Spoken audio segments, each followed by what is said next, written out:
تم اللہ سے اپنی دعاؤں کی بہتری مانگا کرو، کیونکہ جب تم اللہ سے اپنی دعاؤں کی خیر طلب کرنے لگتے ہو تو اللہ تمہاری من پسند چیز سے نہ تو کبھی تمہاری آزمائش کرتا ہے اور نہ کبھی تمہیں اس شے کی طلب لگاتا ہے جو تمہاری نہیں ہوتی۔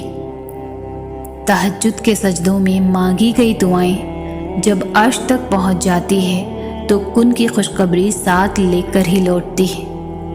جب تہجد کی دعائیں عرش پر گونجتی ہے تو پھر رب تمہاری دعا کو تمہاری جھولی میں ڈال ہی دیتا ہے، پھر تمہاری ادھوری خواہش مکمل ہو جاتی ہے اور تمہیں مطمئن کر دیا جاتا ہے۔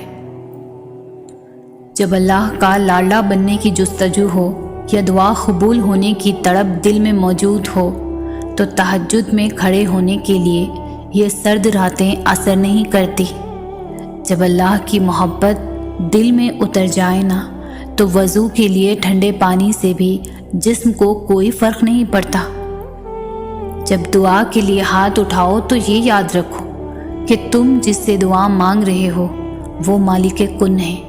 جب دعا کر رہے ہو تو یہ دھیان میں رکھنا کہ وہ المجیب ہے، یعنی دعا قبول کرنے والا، اور جب دعا مانگ لو تو یہ یقین رکھنا کہ دعا قبول ہونے والی ہے، کیونکہ وہ القادر ہے، یعنی ہر چیز پر قدرت رکھنے والا۔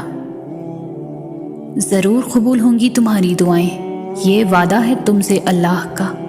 اللہ تمہاری بہتری کے لیے تاخیر ضرور کرتا ہے، لیکن وہ بھولتا نہیں، نہ تمہاری دعاؤں کو اور نہ اپنے وعدوں کو۔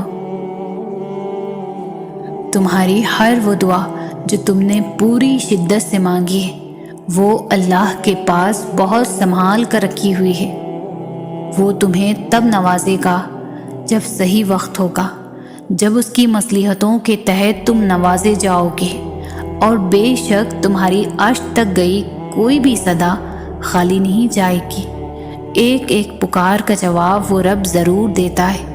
یقین جانو کہ یہ مشکلات محض چند گھڑیوں کی ہے، بہت جلد اللہ تمہیں وہ عطا کرے گا جو تمہارے حق میں بہتر ہے اور جس کی تمہیں ضرورت ہے، اور بے شک وہ رب ہماری ضرورتوں سے پوری طرح واقف ہے۔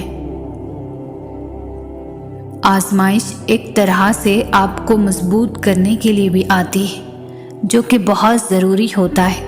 اللہ جانتا ہے کہ بہت کمزور ہو آپ، اس لیے انہی چیزوں کے ذریعے آزماتا ہے جو آپ کی پسندیدہ ہوتی ہے، اور یقین کرو اسی آزمائش سے آپ اتنے مضبوط ہو جاتے ہو کہ کوئی آپ کو کچھ بھی بول دے آپ کو فرق نہیں پڑتا، کیونکہ آپ خود بھی مضبوط ہو جاتے ہو، اور اللہ سے آپ کا رشتہ بھی مزید مضبوط ہو جاتا ہے۔ پھر آپ سب کچھ اللہ پر چھوڑ کر بے فکر ہو جاتے ہو۔ تمہارا اللہ تمہیں تب سے جانتا ہے جب تمہارے وجود کے لیے مٹی بھی اکٹھی نہیں کی تھی، تم اپنی ماں کے وجود کا حصہ بھی نہیں بنے تھے۔ وہ تمہیں تب سے جانتا ہے کہ میرا یہ بندہ ہے، اس نے تمہارا ایک ایک جوڑ بہت محبت سے بنایا ہے۔ وہ تب بھی جانتا رہے گا جب روز محشر تمہاری ماں تک تمہیں نہیں جانے گی۔ اللہ پاک کی رضا کے بغیر درخت کا ایک پتا بھی نہیں ہل سکتا۔ تمہاری زندگی میں جو کچھ بھی چل رہا ہے وہ سب اس کی رضا ہے۔ اگر تم آزمائش سے گزر رہے ہو تو بھی وہ جانتا ہے۔